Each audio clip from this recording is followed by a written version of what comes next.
While I don't think I should elaborate entirely on the exact pattern that we made for this knife, it is necessary that I introduce you to some of the fundamental concepts of making twist Damascus in the first place.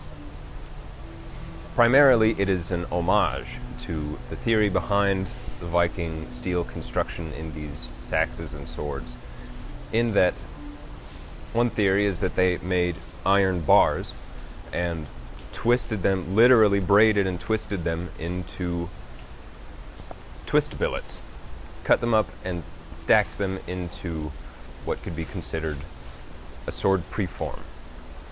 There are some theories that the twist Damascus swords that we have seen come from Norse culture and Scandinavian countries came from places like India and Constantinople, which at the time were formidable economies with which to trade. So, all of that out of the way. As far as I know, no one knows the answers to where all this magic steel came from.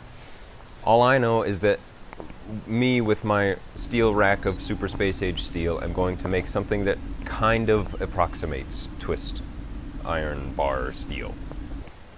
So, we gotta make our Damascus! So we've got to make our Damascus. The first step in making this twist Damascus is to cut up a bunch of steel into manageable sections that will fit in the forge weld it down, and create some C's.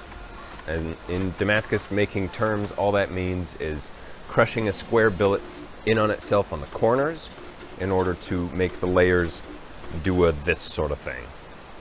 Like you have a rectangle bar that then has crushed C layers, and if you stack that again, you get crushed W's. Maybe not crushed W's, maybe just regular W's. I don't know. He's he's the Damascus guy. Don't ask me how this shit works.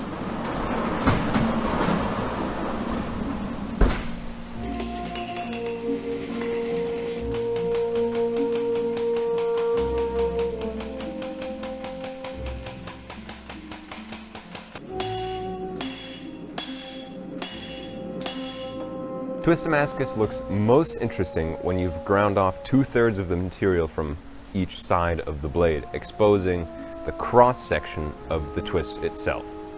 I mean, if you think about it, it's just a spring, right? A spring is made in the same way. If you cut a spring in half and turn it sideways, that's the cross-section of a twist. It's the same principle. A loop, a spiral looks shamefully boring. Whereas the cross-section ends up looking like explodey outwards sort of patterns. This is why I'm not the Damascus guy, because this and this and this are the quintessential shapes that your hands make when you're trying to explain Damascus, and it doesn't end up making any sense. So I'm going to move on to the next topic now. I fucking hate the subject, and it's not my specialty, so I'm moving on. Exactly. The reason I go into detail about C's and W's in Damascus is because that is just some of the elements that we incorporated into the billet that became the twist bar.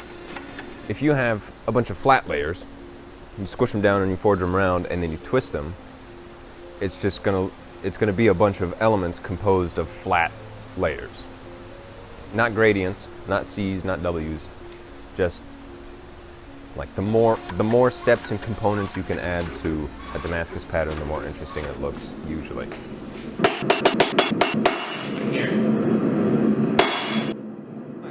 Assuming you didn't fuck anything up in the first place.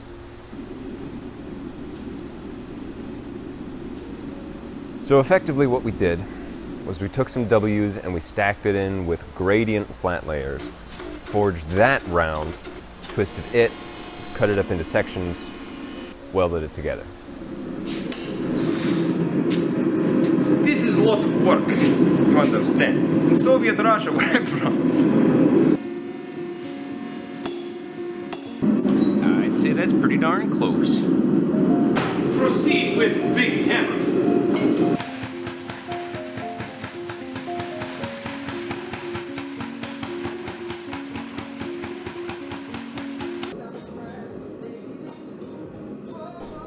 To increase the odds of achieving a successful forge weld, we took it out of the forge before it was yellow hot and beginning to scale, and simply gave it a few short thwomps under the press in order to close the gaps and allow for a more oxygen-free and water-free forge weld.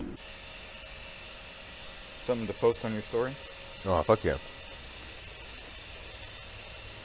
What the? You took one picture and this is the face that I was making? Are you fucking serious? What the fuck? That's bullshit. Once I have the blade preform forged to the dimensions that I want, I cut off the tip at an angle and I continue to grinding in the heat treat stages of making this knife. Grab on other axes.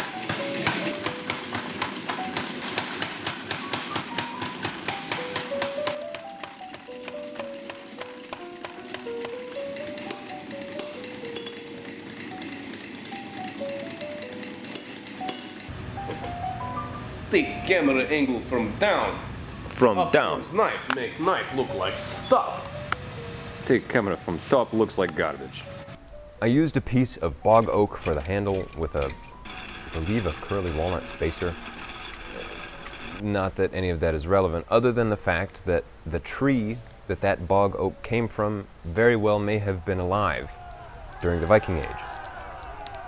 This big old oak tree fell into a ditch somewhere, got covered in bog and swamp, and then was dug up a couple thousand years later.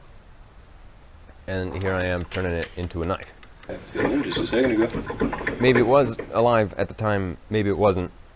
In any event, it looks really good when you polish it to a high grit. So I did that. The ring in the center of the handle is sort of akin to the handle wrap that you might see on a sword, where they take a section of leather or cord or sinew or string or what have you, or maybe it's just shaped into the handle, and then you wrap the leather around your handle. You wrap that leather in twine, and it exposes the shape of the handle underneath the thin wrapped leather that you just glued onto the handle of your sword. I ground a considerably deep fuller into this sax, which you don't often see in sax blades, especially of that size. But I ground a fuller in nonetheless, quite deep, for the same reason that I ground the majority of the edge geometry to shape in the first place. Because the twist looks more interesting if you do that.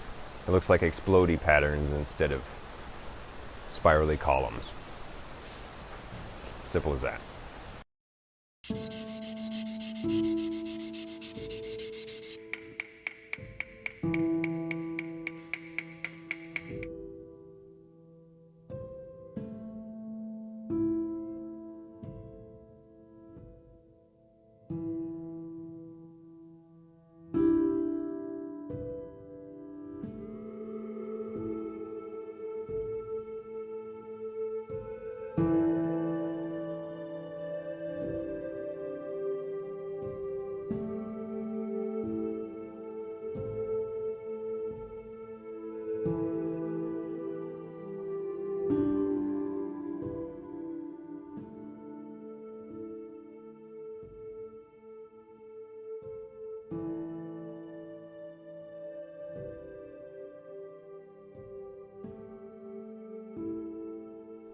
This knife, like several others, is a transitional knife. Much in the same way that the Vikings converted to Christianity, I am converting to a new shop space.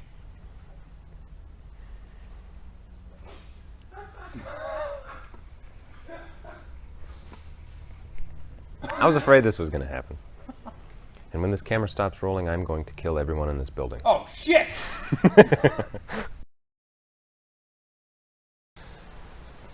Swords are not an indestructible thing like your favorite anime might have you believe. Aww. Fuck. Shit! If the value in having a sword is having a sword, then you wouldn't want to destroy it by bashing it against another dude's sword. You understand what I'm saying?